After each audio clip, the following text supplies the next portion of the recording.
Di video kali ini aku mau ngasih tahu ke kalian 5 kesalahan yang sering dilakukan saat perawatan kulit. Perawatan kulit yang aku maksud di sini adalah merawat kulit dengan bahan-bahan alami. Nah, langsung aja ke poin yang pertama, yaitu terlalu terobsesi dengan hasil yang instan. Seperti yang sering aku bahas di beberapa video aku, kalau kalian memakai bahan-bahan alami, kalian nggak boleh sama sekali berpikiran kalau itu hasilnya langsung permanen dalam sekejap. Itu nggak akan bisa.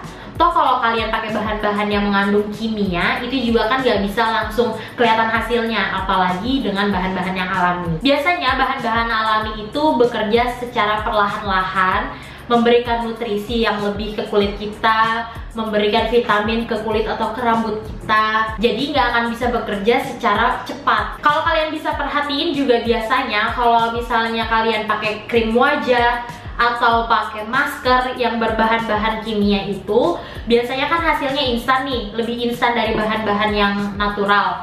Kalian bisa bandingin, kalau hasil yang instan itu pasti akan memberikan dampak negatif yang lebih cepat juga. Kalau misalnya kalian pakai suatu krim, terus kayak sehari kalian nggak pakai, pasti akan ada dampak negatifnya. Kayak jerawat kalian langsung keluar, atau wajah kalian langsung terlihat kusam. Tapi kalau kalian pakai bahan-bahan yang alami, yang natural, aku jamin kalian nggak akan ngerasain efek negatif yang segitu signifikannya. Karena seperti yang di awal, bahan-bahan alami atau yang natural itu memberikan nutrisi yang lebih atau vitamin-vitamin lebih ke kulit kita atau ke rambut kita. Jadi nggak mungkin ada efek negatifnya. Yang kedua yaitu mencoba berbagai macam resep dalam satu perawatan. Misalnya, aku kulit wajahnya kan berminyak dan gampang banget jerawatan.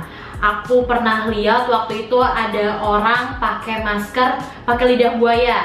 Aku pakai baru sekali, terus langsung ganti lagi maskernya lagi, kebesokannya pakai madu, kebesokannya lagi pakai yogurt, kayak gitu. Itu nggak boleh. Sebenarnya bukan nggak boleh, tapi tidak dianjurkan, karena kan tubuh kita, kulit kita, rambut kita itu kan memerlukan adaptasi dulu kan. Kayak misalnya kita pakai masker, nggak mungkin langsung kelihatan hasilnya. Jadi kayak kalian mesti pakainya rutin, terus dalam jangka waktu misalnya sebulan atau 2 bulan, itu baru akan kelihatan hasilnya. Tapi kalau kalian udah pindah-pindah resep-resep lagi atau masker yang berbeda-beda, itu membuat hasilnya akan lebih lama dan kulit kita tuh jadi kayak ngerasa bingung gitu loh. Kayak, nih seharusnya yang gue terima tuh yang mana gitu, kurang lebih gitulah ya. Selanjutnya yang ketiga yaitu terlalu banyak bahan-bahan kimia atau kandungan-kandungan kimia di dalam tubuh kita. Nah, ini sering banget aku temuin di kolom komen, di komen Instagram, di email maupun dimanapun deh.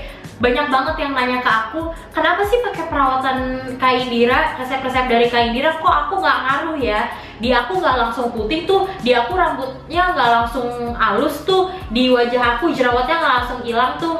Nah, kalian harus lihat dulu, kalian itu pakai produk-produknya itu terlalu banyak bahan kimianya atau enggak? Atau kalian pakai body lotion, kalian lihat gak kandungan-kandungannya, mengandung paraben atau enggak, mengandung bahan-bahan yang nggak boleh kena kulit atau enggak. Karena kulit kita itu kan pasti menyerap apa yang kita kasihkan. Kayak misalnya kita kasih body lotion, itu kan pasti cairan body lotionnya itu kan akan menyerap ke kulit kita. Nah, kalau kimia itu biasanya akan ngendap di kulit kita. Nah, dikasih bahan-bahan yang natural, yang alami, itu pasti dia bahan-bahan naturalnya tuh bakal susah banget masuk ke dalam karena udah keblok sama kimia. Jadinya bahan-bahan resep-resep alaminya itu akan susah nyerap ke kulit kalian. Jadi kayak kurang kelihatan hasilnya gitu. Sebenarnya kena bahan-bahan kimia itu nggak masalah, dan di zaman sekarang tuh apa sih yang nggak pakai kimia ya kan? Bahkan kadang madu aja tuh ada yang pakai bahan-bahan kimia yang kita nggak tahu. Tapi balik lagi, karena itu akan kena ke tubuh kita, akan masuk ke tubuh kita, akan menyerap ke tubuh kita, kita sendiri harus pintar pilih-pilihnya. Kita harus tahu bahan-bahan kimia yang nggak boleh sama sekali kena kulit kita, atau bahan kimia itu boleh masuk ke tubuh kita, nyerap ke tubuh kita, tapi kayak jangka waktu yang lama itu akan menyebabkan suatu hal yang tidak kita inginkan. Pokoknya kita tuh harus pintar untuk merawat tubuh kita sendiri. Selanjutnya yang keempat adalah ekspektasi yang tidak realistis terhadap tubuh, kulit, atau rambut kita. Maksud dari poin ini adalah kita harus tahu dan kasarnya tuh tahu diri kalau orang-orang Asia itu mempunyai kulit yang putihnya tuh seperti kuning-kuning langsat, sawo-sawo matang. Jadi kalau kalian pakai bahan-bahan alami, itu pasti hasilnya semaksimal mungkin sewarna kulit kalian yang maksimalnya. Misalnya aku ambil contoh, waktu aku SMP, aku tuh kulitnya bener-bener kusam banget, hitam. Nah, terus aku rajin melakukan perawatan, aku luluran, aku skrapan. Dan ternyata hasil maksimal aku yang aku perhatiin dari beberapa tahun belakangan ini, kulit maksimal aku warnanya seperti ini. Aku nggak bisa lebih putih lagi kecuali aku masukin bahan-bahan kimia yang bisa memutihkan kulit aku.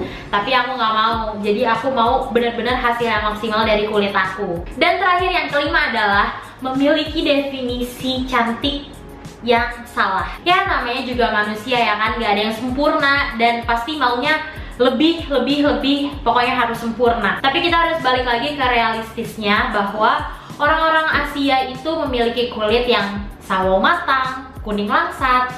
Jadi kalau kalian pengen kulitnya seperti orang-orang barat, ya.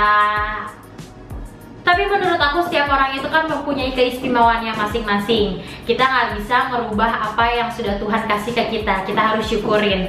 Kayak misalnya aku sekarang mukanya lagi jerawatan karena hormon, atau aku lagi banyak makan protein, terus rambut aku yang sekarang ini yang apa adanya, yang ngembang-ngembang kurang jelas kayak gini, tapi aku cinta aku yang apa adanya. Ketika kalian sudah mensyukuri apa yang sudah Tuhan kasih, bersyukur dan merawatnya secara benar, kalian pasti akan ngerasa kalau gila, beruntung banget gue bisa hidup, bisa dikasih kesempatan untuk hidup sama Tuhan. Jangan pernah kalian mau menjadi orang lain, jadilah diri sendiri.